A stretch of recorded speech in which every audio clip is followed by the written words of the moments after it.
You got the stuff? You got the payload? Here you go. Why, thank you. This will be useful. Now, come on, pay up. You know what you owe me or I'll leave you dead in this alley. Say no more, friend. I've got what you asked for. A first edition pink teddy bear of fabulousness. Oh my gosh, it's perfect. It's just as beautiful as I always imagined. It's so pink and fabulous. Oh, I love it so much.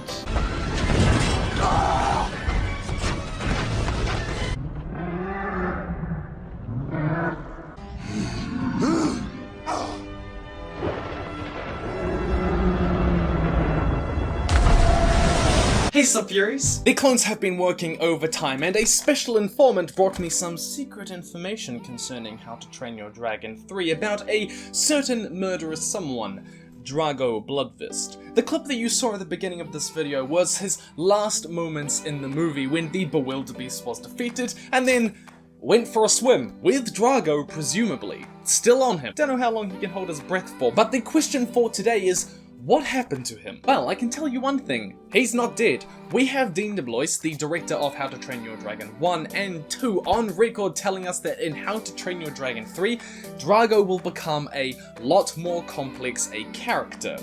Not sure what that means. It's unclear how he will fit into How to Train Your Dragon 3. Maybe they need someone to scream at something.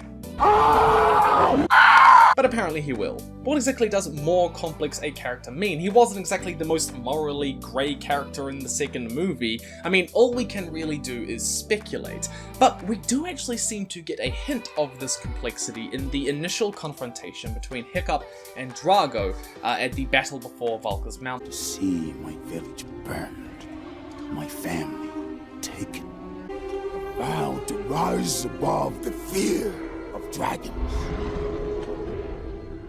Liberate the people of this world.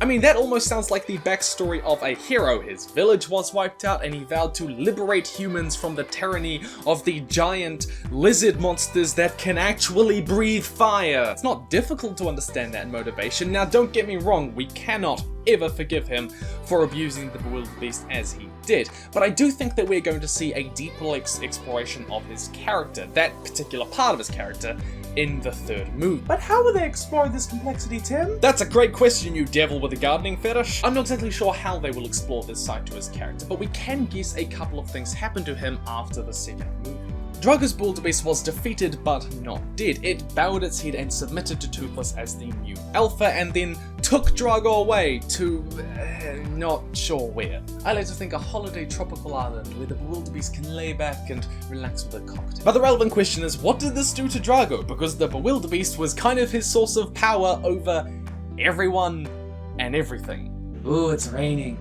His way to control dragons was to get the Bewilderbeast to go, I have you now. And his way to control his vast army of humans was to say, so, what would you prefer, a burned down house or to serve me? Your choice. So with a broken and damaged Bewilderbeast, he has no dragon army to enforce his will, and no vast army of humans to do the whole empire building thing. Some things just aren't meant to be, and all he is left with is an existential deep loneliness as he gazes into the chasm of meaninglessness, knowing that eventually the day will come where his name will be forgotten, and he will matter naught but dust in the wind. Sorry, were you saying something? Now this all goes back to the original plans for How to Train Your Dragon 2 and 3, where Dean DeBlois actually said that Drago Bludvist was originally going to be briefly introduced in the second movie before becoming the main villain in How to Train Your Dragon 3. The story changed during development and Drago ended up becoming the major antagonistic presence in the second movie. And I think that this is where Drago's backstory comes from, because that story about, his village being destroyed and wanting to liberate humans from the tyranny of dragons is just the sort of motivation that you could have for someone who wanted to wipe all dragons out rather than enslave them, which, by the way, spoiler alert, may well be what the third movie is about. Someone trying to wipe out dragons entirely. But Drago has been left with one thing. His dignity. Nope, Sarah, not even his dignity. You should know that as a villain. Villains are never allowed any dignity once they're defeated. No, he's left with his Bewilderbeast. Let's call him Kevin. Kevin the Bewilderbeast. And at the end of the second movie, Kevin didn't shake Drago off or turn against him like we see with movies like this, where the minion gets fed up with how their master is treating them. No, instead it just took him away, sailing into the sunset, meaning that even though it may not have an army of dragons following it, Kevin may well still be loyal to Drago. Now, this situation can go a couple of different ways in my mind. Number one, Drago being alone with his Bewilderbeast could have a change of heart to possibly even protect or maybe love the Bewilderbeast. Being defeated and no longer having that vast army or his empire may sort of change his priorities. When he's left with only one thing in the world that matters, his Bewilderbeast, it may kind of shift how he thinks about the world. I don't know how this would go down, but it may make clear what is more important to him. And seeing Toothless and Hiccup beat him with essentially the power of friendship and love may shift how he thinks about dragons and the Bewilderbeast. This could also fit because the How to Train Your Dragon movies tend to have large time jumps between the movies. So that between the first and the second movie, I think there's like 4 years. If there was another jump of kind of that amount in the third movie, it would give time for Drago to have that change of heart. And this would be interesting because we actually already have a villain for the third movie, and it would mean we don't have to have that awkward situation of having more than one villain, which I often feel isn't done very well. Now, this doesn't mean I think he'll become a good guy and like align himself with Hiccup, but I think that if he does play a role, it would be interesting to kind of explore him being more protective or having a different kind of relationship with the Wildebeest than he did before.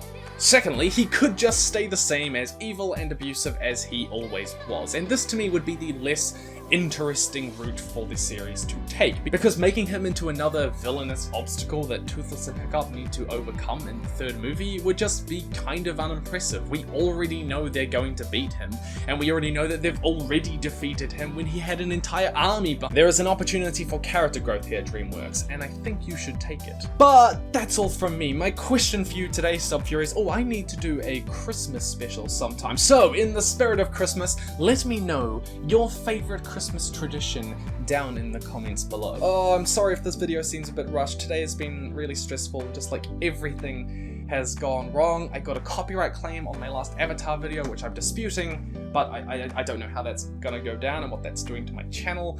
And filming the stuff on the street just went terribly.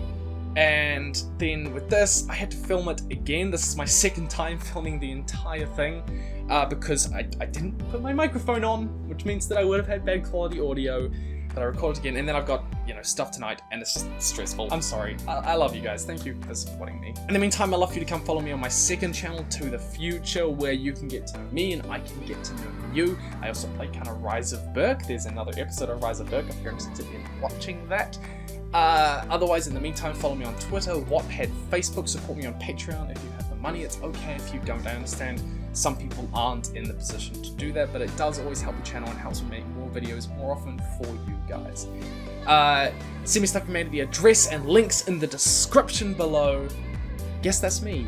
Stay nerdy, Subfuries, and I'll see you in the future.